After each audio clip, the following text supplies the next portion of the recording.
नाज़रीन, दुबई में एक हस्बैंड वाइफ को मारा जाता है, कत्ल किया जाता है और मारने की वजूहात जो सामने आई हैं आप सुनकर हैरान रह जाएंगे।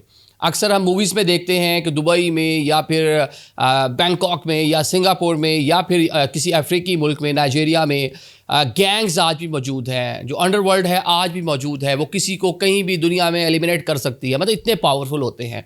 तो दुबई में जनाब इसी की एक आपको कह लें कि एक अक्कासी नज़र आई है कि एक खूबरो हस्बैंड वाइफ, और ये जनाब आपको नज़र आते थे बड़े बड़े होटल्स में, बड़े बड़े क्रूज़ में और महंगी गाड़ियों में, जेट्स के अंदर, प्राइवेट जेट के अंदर पार्टी करते हुए।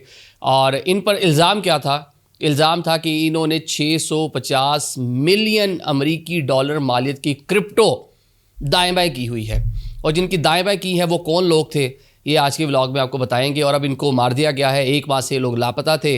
अब दुबई की कह लें कि जो इंतज़ामिया है, वहाँ की जो गवर्नमेंट है, वो हिलकर रह गई है ऐसा इस पूरे वाक़े को लेकर।